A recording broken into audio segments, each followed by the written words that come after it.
শ্রীমদ্ ভাগবত কার মুখার বিন্দের থেকে শুনতে হয়, কার কাছ থেকে করাতে হয়, কিভাবে শুনতে হয়, এর বিধি এর বিধান শ্রীমদ্ ভাগবতে প্রথমেই দেওয়া আছে।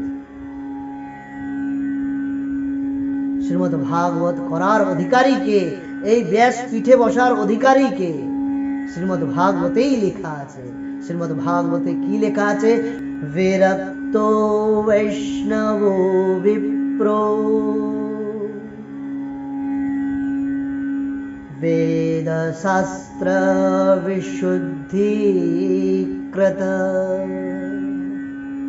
দ্রষ্টান্ত কুশলো ধীরো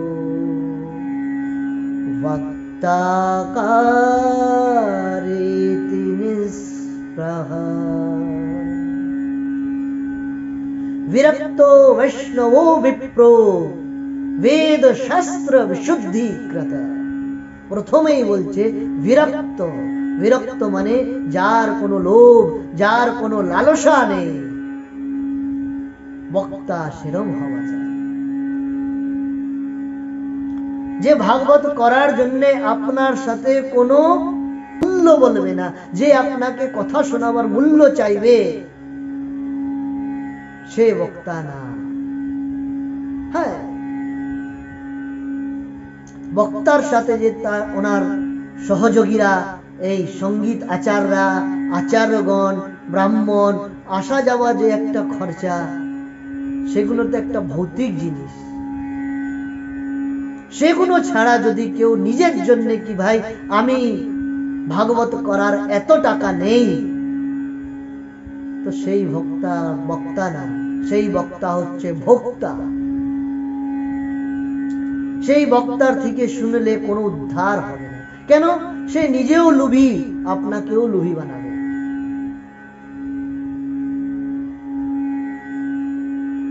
শ্রীমদ্ ভাগবত ব্যবসার বিষয় না, শ্রীমদ্ ভাগবত প্রেমের বিষয়, ভক্তির বিষয়, আত্মরঞ্জনের বিষয়, আত্মশুদ্ধির বিষয়। বিরক্ত বৈষ্ণব, দ্বিতীয় হচ্ছে সে বৈষ্ণব হওয়া চায়। মানে কোনো না কোনো বৈষ্ণব পরম্পরা দিয়ে সে দীক্ষিত হওয়া চাই। বৈষ্ণব কে? যে বিষ্ণু ভক্ত, যে কৃষ্ণ ভক্ত, সে হচ্ছে বৈষ্ণব। যে কোনো কৃষ্ণ বিষ্ণু ভক্ত, পরম সন্ত, পরম গুরুদেব দিয়ে দীক্ষিত, সেই যে বৈষ্ণব পরিবারের থেকে জড়িত, সে হচ্ছে বৈষ্ণব। তার মুখার বিন্দ থেকে শুনলে আপনার উদ্ধার নিশ্চয়ই হবে। প্রেম সে বলুন জয় শ্রীকৃষ্ণ, মনের আনন্দে বলুন জয় শ্রীকৃষ্ণ, দোনো হাত তুলে জোর সে বলুন জয় শ্রীকৃষ্ণ।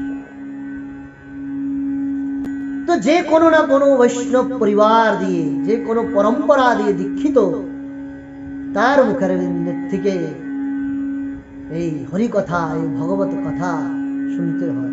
কিন্তু তার মধ্যেও আনুষ্ঠানিক বিধি বিধান দিয়ে, বারে বারে আমি একটাই আপনাদের ইঙ্গিত করে যাচ্ছি কথা, কি বিধি বিধান ছাড়া যদি আপনারা এই ভাগবত শুনবেন, কারণ মুখের থেকে শুনবেন, তাহলে আপনার হেতুর পূর্তি হবে না, আপনাদের অনুষ্ঠান সফল হবে না।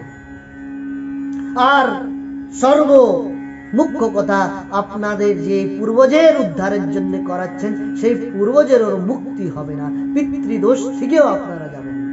বিরক্ত বৈষ্ণব বিপ্র, তৃতীয় হচ্ছে বিপ্র यानी ব্রাহ্মণ। বালক, ব্রাহ্মণ, পুরুষ, কোথাও ইঙ্গিত নেই, কোন শাস্ত্রে লেখা নেই। বিপ্রাণী মানে মহিলা। আজকাল মহিলারাও কথা করছে, তাদের মুখের থেকে শুনলে তো আপনাদের উদ্ধার হবে কি হবে না তো গোবিন্দই জানে। কিন্তু শাস্ত্রে তো লেখা আছে বিপ্র।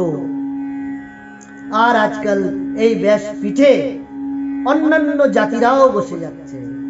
এটা অনেক পরম পবিত্র জায়গা। আমার প্রভু প্রেমীরা, আমার প্রভুর ভক্তরা এই জিনিসটা বুঝুন। হরি চর্চা, হরি কথা, হরি গুণগান করার অধিকার সবার আছে, হরি নাম নেওয়ার অধিকার সবার আছে, কিন্তু এই পরম পবিত্র উচ্চ স্থানে বসার অধিকার সবার নেই। এই মাত্র আর মাত্র একমাত্র ব্রাহ্মণের অধিকার। কেন?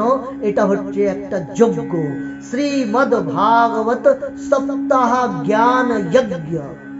শ্রীমদ্ ভাগবত সপ্তাহ জ্ঞান যজ্ঞ আর শ্রীমদ্ ভাগবত সপ্তাহ কথা অনুষ্ঠান।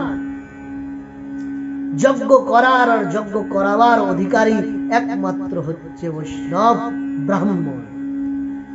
যজ্ঞ করাবার অধিকার সবার নেই। তো এটা একটা যজ্ঞ, এটা হচ্ছে অনুষ্ঠান, এটা হচ্ছে আপনাদের একটা কামনা পূর্তির বিষয়, এটা হচ্ছে আপনাদের পূর্বজের, আপনাদের পিতৃদের উদ্ধারের বিষয়। তো এরম অমঙ্গল, এরম অবুঝ কৃত্য আপনারা করুন না, আপনারা করবেন না, আপনারা জাগুন। কমসে কম যত লোক এই পবিত্র প্রাঙ্গণ, এই বৃন্দাবনময় পরিবেশে যারা যারা বসে আছেন, তারা সবাই তো জাগুন। এটা মনোরঞ্জনের বিষয় না, এটা মনোরঞ্জনের বিষয় না। আমার প্রভু প্রেমী, আমার ভগবানের ভক্তরা, বারে বারে আমি একটাই কথা বুঝিয়ে যাচ্ছি যে এটা মনোরঞ্জনের বিষয় না, এটা আত্মরঞ্জনের বিষয়, আত্মমুক্তির বিষয়, আত্মশুদ্ধির বিষয়। কিন্তু সেটা আপনি ফল প্রাপ্তি কেরম করে পাবেন? যখন এটা বিধিবিধান দিয়ে হবে। আজকাল কেউ ভাগবত করছে, বিধিবিধান অনুষ্ঠান কিছুই হচ্ছে না, খালি নাচ গান, নাচ গান আর মধুর অন্যান্য কথা চলেছে। আরে মনোরঞ্জন করার তো অনেক বিষয় আছে, অনেক সাধন আছে।